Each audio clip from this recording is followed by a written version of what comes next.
It's Heritage Month here in South Africa, and this week we're talking redefining South Africanism. We ask two people from completely different worlds who the South African of the future is. How will we show up in a world that is evolving, fast changing, with opportunities available everywhere? What do South Africans really want, and how do we express ourselves?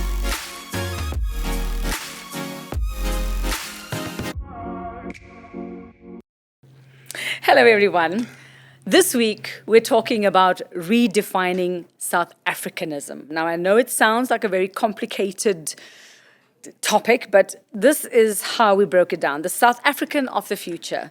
How will we show up in the world in the future as South Africans, in a world that is fast changing with opportunities available everywhere? What does the future South African look like? What do we want? And how do we express ourselves? Are we allowed to express ourselves? How should we be allowed to express ourselves?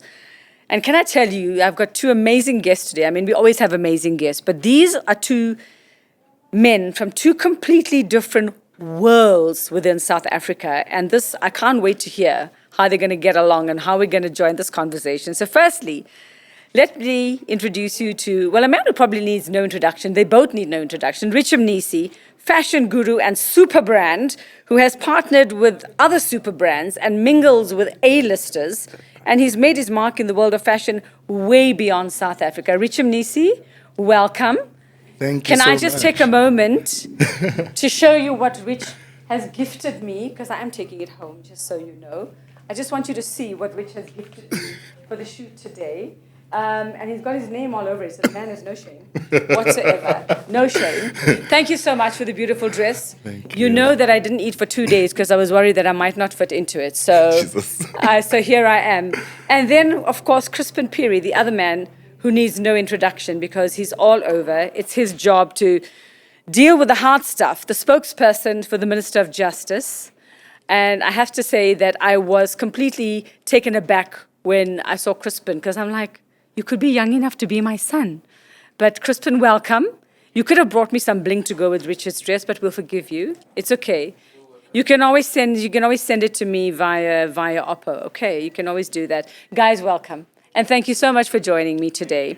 So I'm going to start with getting to know a little bit more about each of you, other than what we see out there. Rich, we know you are a darling of the fashion world, like I said, but tell us who the real Rich Mnisi is. Who are you when you're not creating beautiful dresses like the one I'm wearing right now? Who are you when you are not mingling with A-listers, or actually, do you sit at a sewing machine? Did you actually sit at the sewing machine and sew? Not anymore. Not anymore. Tell us who you are. Well, I'm Rich Mnisi, and I was born in Kempton Park, but I was raised between Kempton Park and Soweto, to a single parent, last of 6 children. The last of 6? Yeah. You? A little baby. Yeah, a little baby, but the tallest of them all, I guess. No, yeah. Literally. I am the tallest. Right. Everyone else in my family is so short. Yeah. But yeah, I think fashion has essentially became who I am. I think it's ingrained in who I am. How did that happen? It's just how I was raised. I was raised around like women that really enjoy fashion. Do you have all sisters? Are the 5 before you all girls? 4. 4 of them are girls and 1 boy. Okay. But yeah, I grew up around fashion. My grandmother used to dress up. My mother used to dress up a lot for church and for work. She was a teacher, so she'd always look perfect. And I think, and my eldest sister was an artist, so I think she influenced a lot of I think me just going into the art world because of the way she dressed up, and she was very expressive, and I think she almost fought everything that my mother taught her, because my mother is a maths teacher and here's this art child, so it was just crazy. So yeah, I think that background just really, put fashion into my blood, I guess. And it's in your blood, dude. It's in that, and this is like blue blood. You know what I'm saying? That's that kind of thing. Chrispin, I don't envy you your job, especially now with what's going on in South Africa at the moment. But I want to know from you, who is Chrispin Phiri when he leaves? Do you leave the office? Do you get to leave the office, or do you sleep there? The office comes home with me, it seems, sometimes. Oh, dear Lord. Okay. All right. Well, who are you when you eventually get to go home and just, I don't know, take off the media briefing suit or whatever it is, who are you when you are not being called to suddenly give a soundbite for something or suddenly do an interview when you were not, expecting to? Who are you when you go home? Who is Chrispin when he gets home? Yeah, it's a difficult one to answer because it's not so straightforward. But actually, I wanted to ask Rich, you also Tsonga, right? Yes. So that's something we have in common. Wow, okay. I have a Tsonga heritage. My mom is Tsonga, so from Nkoa, but grew up in Ekurhuleni all of my life, like Rich, Kempton Park. He grew up in Kempton Park. I grew up on the Benoni side. Uh-huh. Upper or lower Kempton Park? No, I grew up in Benoni, so I don't know about Upper Lower Kempton Park. Kempton Park is a bit of a different town.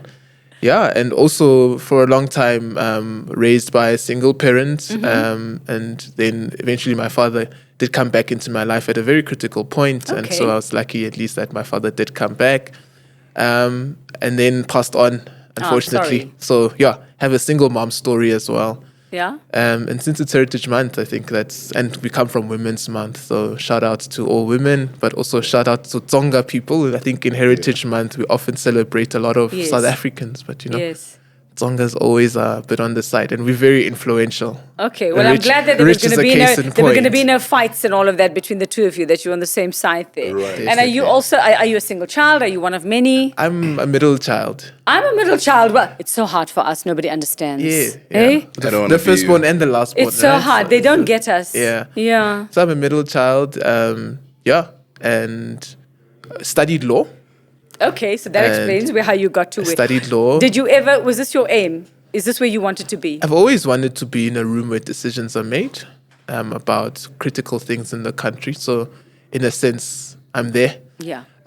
When I'm not in the office, I'm an activist of the African National Congress and to do a couple of things in my community that really I think should be bringing about change. Also a bit of a writer. So a bit of a writer. What are you writing? I write a lot of commentary around things that are happening in the country. And yeah, that's something I enjoy. Yeah, so that's me in a nutshell. So when do you sleep then?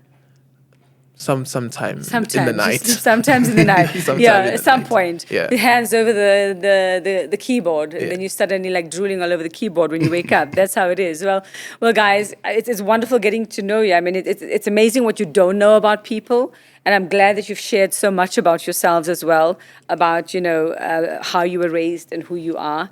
Rich, you mingle with the who's who of fashion and glam and entertainment, right? You're thriving, of course. We can see you're thriving, and you get to see a lot of how the rest of the world lives. I'm assuming you get to go. I mean, when you're sitting in that bubble bath in that hotel in Central Park, you must be thinking, this is very nice. Do you get to stay in like fancy hotels and stuff? Do you get to Sometimes. like Beverly Hills and stuff? Do you get to do all of that? Yep. And yep. Okay. I know it happens. And I'm blessed. You're blessed. You're blessed. Well, how do you express your South Africanism when you are in that world? Like, let's say when Beyonce's people, find out that you're from South Africa, and I'm sure they have a million questions for you, or are they too busy doing their own thing that they actually don't care? But how do you express your South Africanism? What are the conversations you're having about being a South African and what kind of South African you are? I think because I am Tsonga, growing up, there was a lot of shame around being Tsonga. A lot of Tsonga people would never Tell me, sorry admit. to interrupt you, but why? Why was there shame? I don't know. Tsonga people and Venda people have just never been like... Do you agree, Chrispin? Is there... Yeah, well, not to go too deeply political, but it is a consequence of apartheid construct. So Tsonga people were shamed as, you are not truly South Africans. We can't really trace your heritage. And so, Tsonga people were ostracized. But I think that's we were only changed there a for the lot. sugar cane. Like, we understand. Like, Yes. okay, all right, I get that. I understand. Okay, well, I just wanted to know if you agreed. Carry on. Tell me how you express yourself or how you embrace your South Africanism, or do you actually deny your South Africanism when you're abroad? Yeah, so because of that, I think, I don't know, especially when I started the brand, it was very, it was almost like to speak my family name alive. And with that came with the heritage and the stories of the women. It. Yeah. Your the story, women in my dress family. tells the story, yeah? And Tsonga people love color and like clash of pattern and a Yes. lot of like crazy colors that don't make sense together, but colorblind. eventually do. So all of that comes in, and I think it's always a conversation starter. Because I think people are like taken aback by like just like how like vibrant it is, and people just want to know. So I think I do wear it, especially because the brand and who I am is a love letter to my family. So yeah. And do you feel 100% South African when you're in that world, in those moments? Or do you feel like a global citizen? Or do you kind of feel a little left behind when you're in the world? Or do you actually go there to like New York or Milan and say, I could teach you a thing or two? No, definitely. I think even with like My just South the Africanism idea, can, you need a bit of South Africanism in you. I think even just like the idea of like being Tsonga and like how we approach things, especially from an aesthetic point of view, like you're like immediately just proud. So I think I am a proud person in the way that I dress and I present myself. So yeah, and I think there's a lot that people can take from it. And I think I really enjoy speaking from a lived experience. And I think that's why I speak about Tsonga people more than I do about like South Africa, because I think for me, we represent everything that like South Africans represent. I think it's us, and then every other culture stems from that. Like it's almost like edits of it. I Like don't you're know the how to OG. explain it. Yeah, we're the OG. I don't know, but again, this could be Okay, well- pride, and this is controversial. So yes, the Zulus are standing, waiting to. And we should have named Fight this me. one. Everyone should be Tsonga. That should have been our topic today in Yep. South Africa. I could work with that. Just when I see you agreeing, and from what Richard said, I don't know which A-listers you mingle with, because like you say, I don't know, you don't have time to do much in your life except work. But obviously, I would like your take on how we define and express, how you define and express yourself, your South Africanism, especially with what you do. And there must be moments when you go, why didn't I just study like, I don't know, tourism or something, like why didn't I just do that kind of thing? Do you revel in it?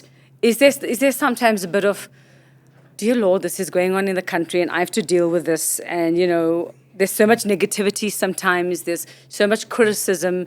I'm sure you're criticized for the way you say things sometimes as well. So I just want to know from you, do you see us as South Africans and South Africanism having gone backwards from what was envisioned decades ago and when we became free? And how do you bring your South Africanism to, you manage things, right? You've got to manage it, you've got to package it, and you've got to present it from what's happening government-wise and politically and all of that.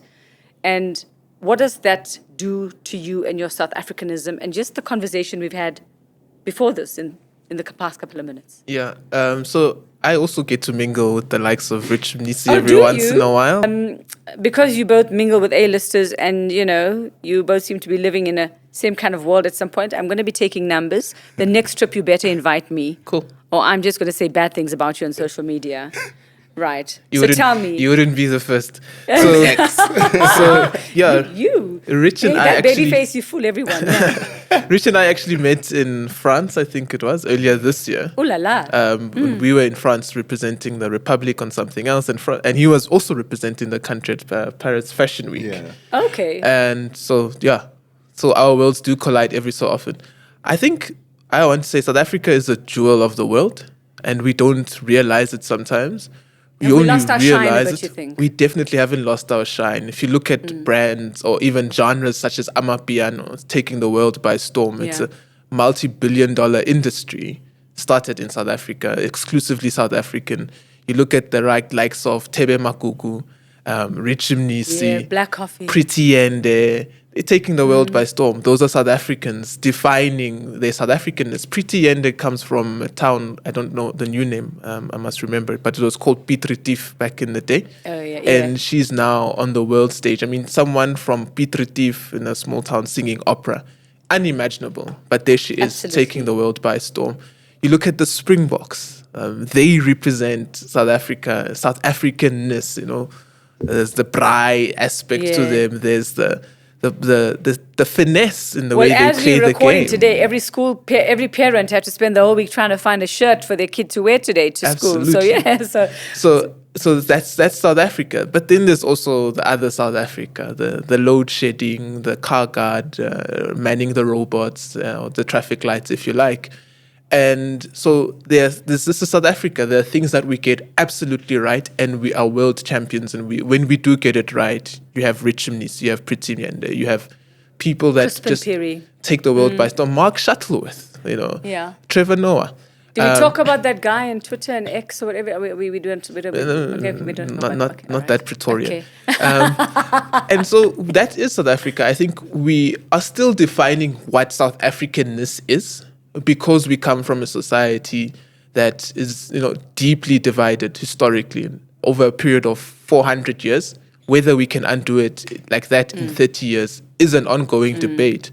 But we've made great progress. I mean, the fact that we are sitting in a room like this was not possible literally 30 years ago or even 40 years ago. But when you're there, when you met in Paris or wherever it is, that you go, how do you feel as Chrispin Phiri, your South Africanism? Do you proudly go out there and say, I'm from South Africa? Do you want people to know you are from South Africa? And, also tell us some of the ridiculous questions you get asked. Yeah, of course. I'm extremely proud to be South African. There's nothing like it. I think there's no country like South Africa in the world. It's literally the melting pot of the world. You have someone who's Asian looking who is South African. Yeah. Other countries have exclusively Asian people, and when you say an African person, they're like, oh, they know that you're not from there. In South Africa, you can't look at an Asian person and think, are you South African? You can't look at an African person and think, are you Zulu? Yeah. Our diversity is really our strength. When we find ourselves in other countries, I think we're really proud. You're really proud to be a South African. One of the ridiculous questions that I've gotten, I think is from someone who was in South Africa, and they probably asked, so where are the lions? The same. So that doesn't change. We actually caught that lion that was roaming the streets. So. We caught it and we bred it. Yeah. Oh, no. No, I'm joking. But, do you feel at times when you're abroad and you're in those places, do you ask yourself, do you make that comparison? And I'm asking both of you. Okay, Rich, maybe you can answer this one first. Do you make that comparison as to, we are quite left behind, although we're making, yes, like you say, all those wonderful people who've made their mark, all the people like you've mentioned, Chrispin, as well. Do you feel that South Africa is yet, how long is it going to take us to catch up, or do we need to catch up to the rest of the world yet? We're talking about the South Africa of the future and where we fit into the world as it changes in terms of, yes, fashion, in terms of sexuality and how we're dealing with, who we identify with and what we identify as and all of those questions. I can't even go into it because there's so many. I've lost track of how many there are. All of those things in terms of whether it comes to justice and how we're dealing with crime and how we're dealing with certain former presidents and where they should be or shouldn't be at this point and serving their jail time or not be, or whatever. And I know every country has its own problems as well. You could be, Washington certainly has its own problems. And of course, Beijing has its problems as well. But do you look and go, where does South Africa fit in this world? And will we ever be at that level, or do we need to be at that level? Should we be pretty happy where we are right now? I do think, it's a bit of both. We are backwards in certain things, but also progressive in a lot of ways. And I think culturally, that's where our strength is currently. I never think like that, to be honest, because whenever I leave the country, I want to come back home. You want to come back home? Yeah, I just want to come back home. I think. Why? I don't know. This is a very tricky thing to say, but I think even the standard of living is better. I think we're closer to nature than most countries are, and I really appreciate that. So it's little things like that, but I think there's a lot of work to be done economically as well. We need to be empowered there. So yeah, it's very hard to answer that question with a yes or a no.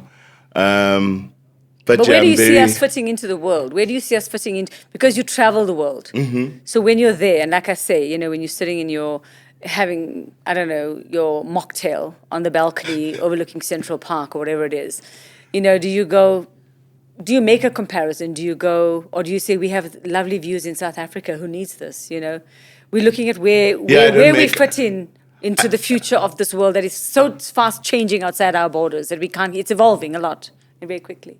Well, personally, I don't make a comparison at all because I do think others culture we're just so different, especially because of the diversity aspect. And I think because like, even just like speaking to one South African, you can just imagine like the things that influence them come from like different people and like just different people that come from different parts of the world. So that's the only reason why I would never compare. It just becomes very tricky. But to answer your question, which was, I got lost. How will we ever fit into?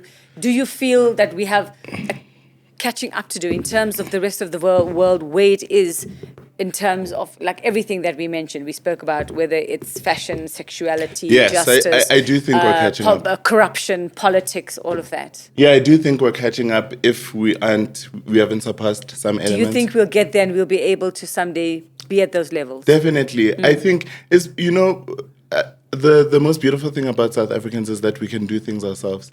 Yeah, we do, hey. It's amazing how like the output is, because it looks so, I don't know, it just looks like a lot went into it, a lot of years went into it, and a lot of knowledge went into it.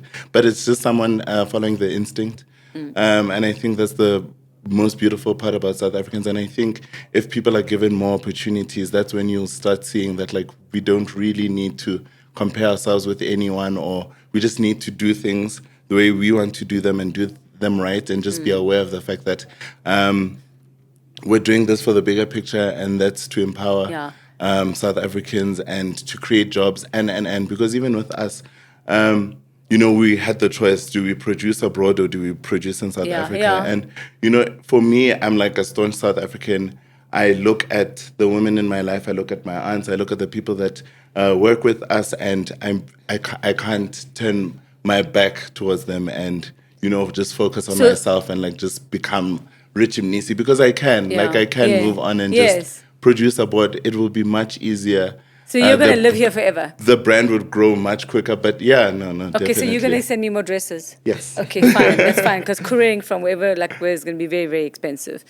Crispin, you know, it's rumored that you are our future president. You know, I've heard those rumors. Chrispin Phiri is the future of this country. But do you think?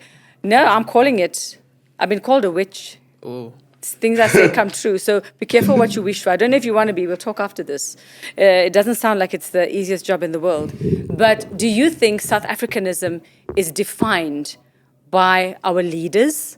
Or like what Rich was saying, and you were talking about, yes, the car guards and the guys who stand there, and they're the ones that take over when load shedding happens or whatever it is. Do South Africans define themselves as what we're doing with each other? Or is our South Africanism so closely tied with what is happening with our leaders and our government? And many people sometimes say, you know what, we always said we were going to be the next Zimbabwe, and here we are being the next Zimbabwe. Yeah, well, that's a loaded question. Sorry. I think there was a time. I used to be a news person. It's hard to get it out of your blood. I think there was a time, I mean, when you speak of a leader like Nelson Mandela and Oliver Tambo, those people really defined the South Africa of the future, because they were able to reimagine South Africa from the South Africa that was and take people along with that vision. So, for instance, that image of Francois Pienaar with Nelson Mandela. Yeah. You know, that's like, yes, this is the South Africa that we want. And over time, then the South Africans themselves have begun to define South Africa, you know, in various ways, and like some of the people that I've highlighted. So it's a yes and no. And I think that's where we obviously can improve a lot is the efficacy of our politics.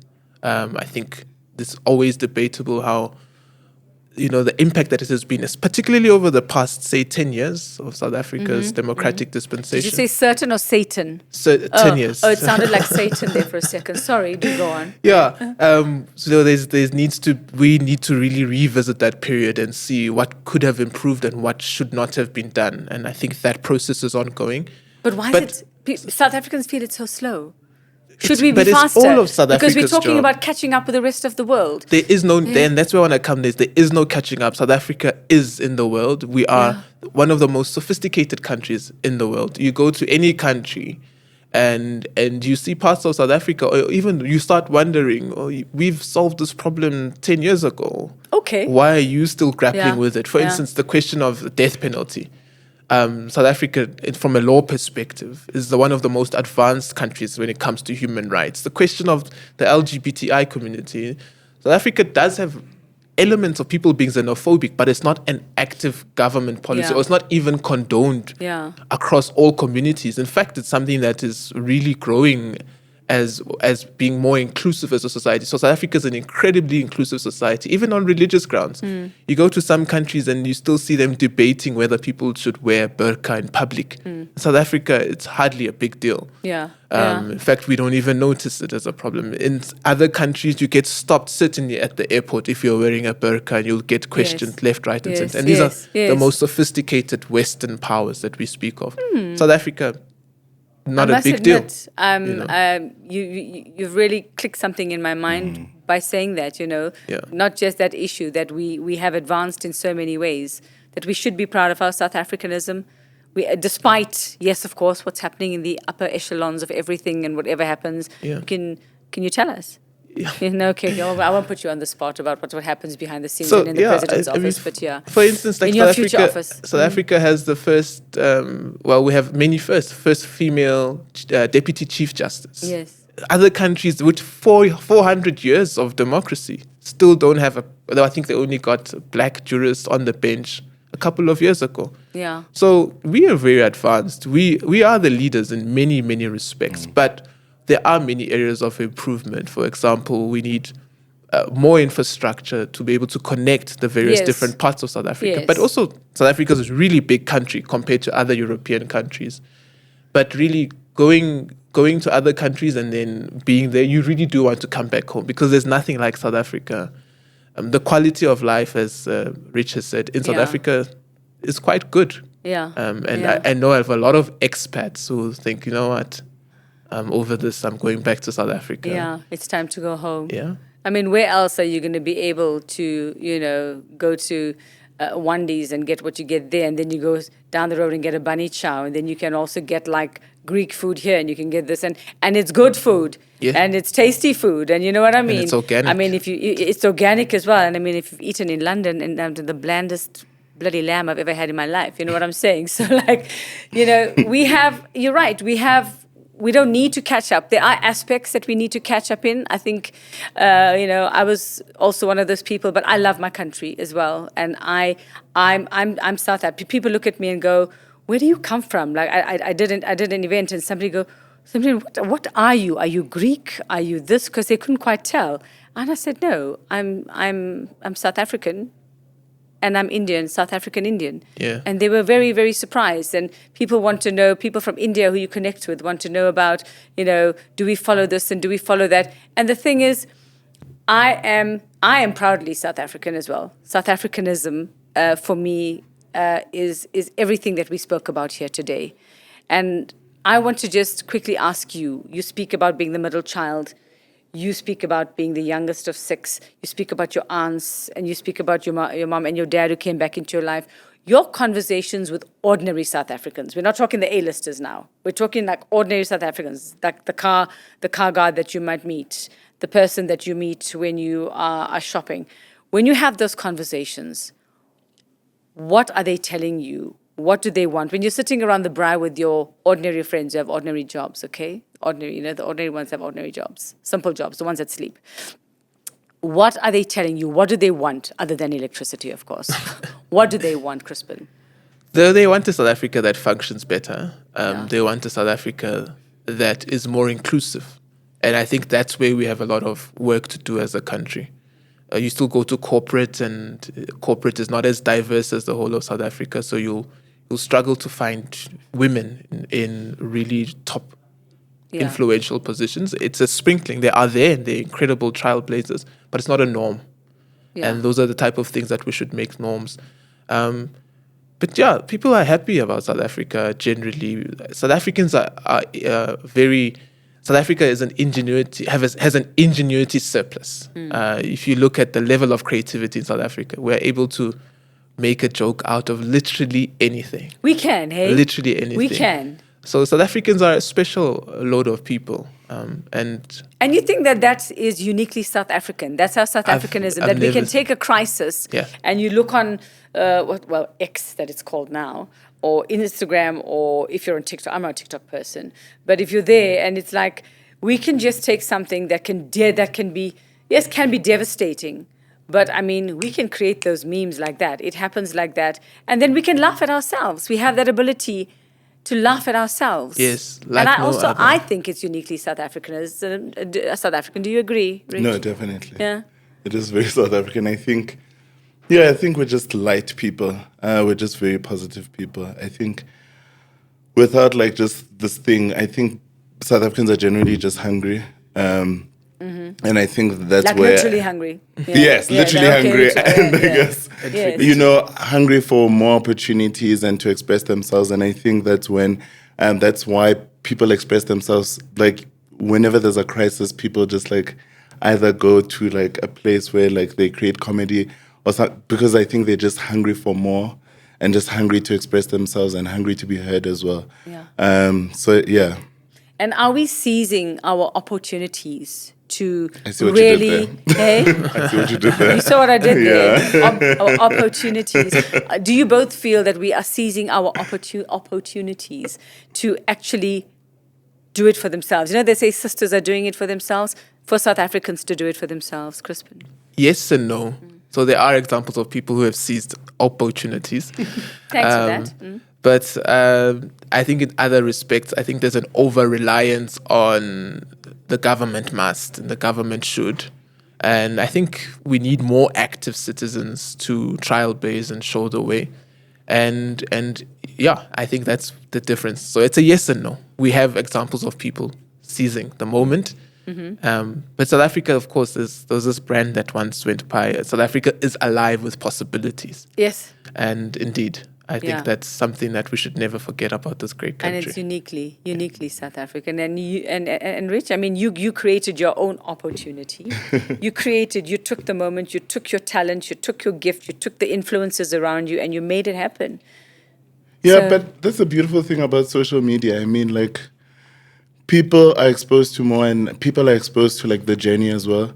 And I think you see it a lot with TikTok. People are sharing their stories, how they do things. I saw some TikTok, this guy was just showing people food trucks and the prices of food trucks, encouraging them to start businesses and things like that. So I think, social media is teaching people to like take things into their own hands.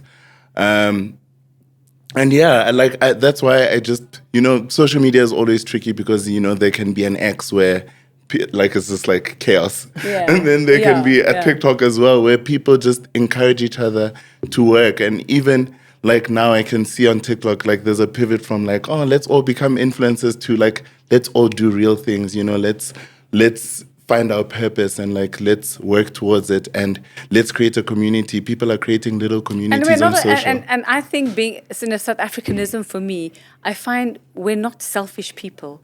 Ordinary South Africans are not selfish not people. At all. Like Ubuntu and I'm is the saying real ordinary. thing in South Africa. Like we are not selfish people. We are givers and we absolutely. want to help. And we always want to help other people. And we band together when the time comes. So, gentlemen, it's been such a pleasure.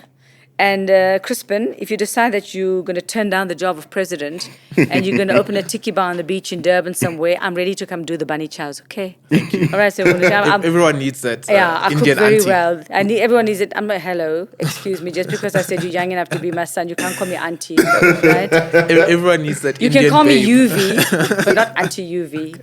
But I want to end off with asking you, what is your wish for South Africans this Heritage Month? To celebrate our South Africanness and embrace it and show it. and be united in what makes us a nation. I think we're struggling with that, like what makes us South African. But I think we also do know what makes us South African. I think we must really showcase it. I know it sounds like a contradiction, but South Africa sitting in here, we must act on it. Act on it. Do it. Yes. Whatever's sitting there, just do it. Because you know what? Even if it's a mistake, you learn from it and you'll pick up.